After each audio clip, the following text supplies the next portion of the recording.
नमस्कार दोस्तों, आपका स्वागत है। दोस्तों, आज के इस वीडियो में हम आपके लिए संतोषी माता की व्रत कथा लेकर आए हैं। माना जाता है कि यह कथा पढ़े बिना संतोषी माता का व्रत अधूरा माना जाता है। संतोषी माता व्रत की पौराणिक कथा के अनुसार एक बुढ़िया थी।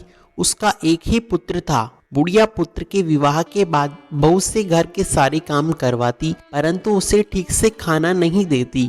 यह सब लड़का देखकर माँ से कुछ नहीं कह पाता। बहू दिन भर काम में लगी रहती, उपले थापती, गोबर रसोई का सारा काम वही करती और इसी से उसका समय बीत जाता। काफी सोच समझकर एक दिन लड़का माँ से बोला, माँ मैं परदेश जा रहा हूँ। माँ की इस बात को बेटे की बड़ी बात पसंद आई। उसने जाने की आज्ञा दे दी। इसके बाद अपनी पत्नी के पास जाकर बोला, मैं परदेश जा रहा हूँ, अपनी कुछ निशानी दे दो। बहू बोली, मेरे पास तो निशानी देने योग्य कुछ भी नहीं है। यह कहकर वह अपने पति के चरणों में गिर गई और रोने लगी। इससे पति के जूतों पर गोबर के सने हाथ छप गए। पुत्र के जन्म के बाद सास के अत्याचार बढ़ते गए। एक दिन बहू दुखी हो गई और मंदिर जा पहुंची। वहां उसने देखा कि बहुत सारी स्त्रियां पूजा कर रही थी। उसने स्त्रियों से व्रत के बारे में जानकारी ली।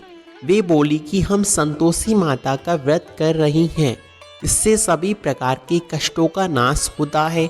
स्त्रियों ने बताया कि शुक्रवार को नहा धोकर लोटे में स्वच्छ जल ले, गुड़ चने का प्रसाद ले, सच्चे मन से माता का पूजन करे, खटाई भूल कर भी ना खावे और ना ही किसी को दे, साथ ही व्रत कर एक ही समय भोजन करे। व्रत विधान सुनकर वह प्रति शुक्रवार को संयम से व्रत रखने लगी।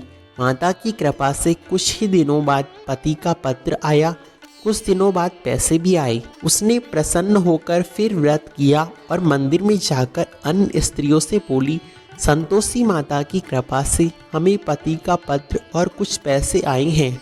अन्य सभी स्त्रियां भी श्रद्धा से व्रत करने लगी।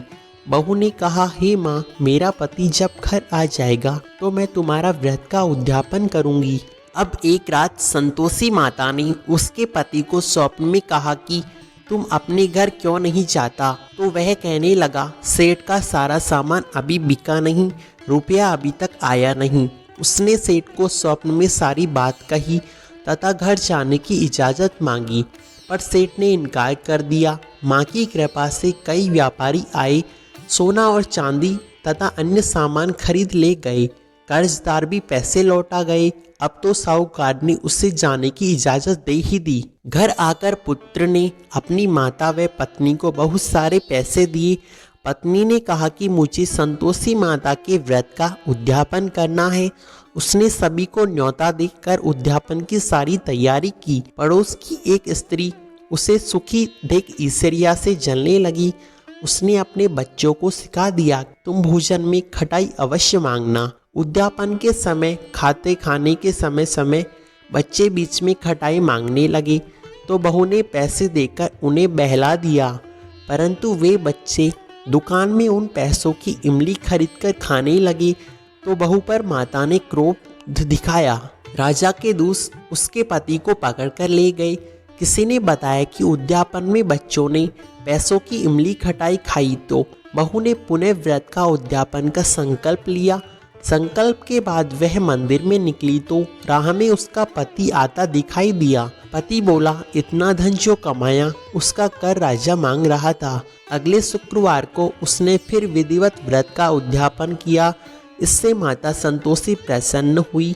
9 महीने बाद चांद सा पुत्र उत्पन्न हुआ। अब सास, बहू और बेटा आनंद से रहने लगे। तो भक्तों, इस कहानी को कहते अथवा सुनते अथवा ओंकार भरते माता संतोषी सभी लोगों की मनोकामनाएं पूर्ण करती हैं। बोलो संतोषी माता की जय हो।